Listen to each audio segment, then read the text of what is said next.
भाई, जो ये दावे कर रहे हैं उनको एक बार के लिए मैं 2010 भी याद दिलाना चाहता हूँ। 2005 में एनडीए की सरकार बनने के बाद जिस तरीके से 2010 में भी इसी तरीके से वोटिंग हुई थी और हम लोगों की सीटों की संख्या बढ़ी थी, तो ऐसे में आज मैं ये मानता हूँ जिस तरीके से प्रोकम्बेंसी है, जिस तरीके से डबल इंजन की सरकार के ऊपर जनता का विश्वास बढ़ा है।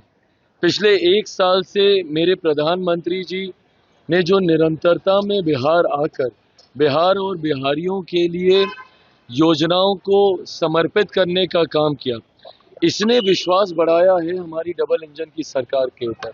और मैं ये मानता हूं कि ये जो मत प्रतिशत बढ़ा है ये उसी विश्वास की वजह से बढ़ा है। और बहरहाल अब ज़्यादा दिन बचे नहीं है, 14 तारीख को तो परिणाम आ ही जाएंगे।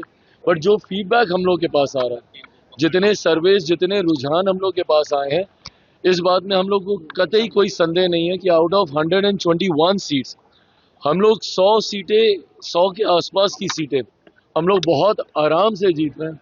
मैं खुद अगर अपनी सीटों की बात करूं, 14 सीटों पर हम लोग चुनाव लड़ रहे थे, मैं मरौड़ा को भी उसमें जोड़ रहा हूं जिसमें निर्दलीय प्रत्याशी को एनडीए ने अपना समर्थन दिया।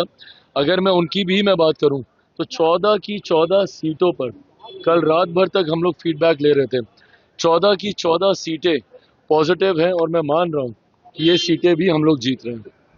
आज तेजस्वी यादव ने विजय सिन्हा का वीडियो ट्वीट करके कहा है और उन्होंने कहा है कि 14 नवंबर को टिकट निकलने वाला है।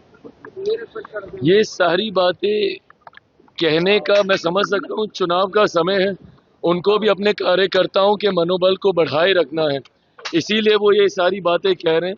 बट हर वो व्यक्ति जो बिहार की राजनीति को समझ रहा है और जो देख रहा है कि जिस तरीके से केंद्र सरकार हो, राज्य सरकार हो और पूरा एनडीए गठबंधन एकजुटता के साथ हम लोग चुनाव प्रचार में उतरे हुए हैं, इसमें कतई कोई संदेह नहीं है कि 14 नवंबर के बाद बिहार में हम लोगों की सरकार बनने जा रही है।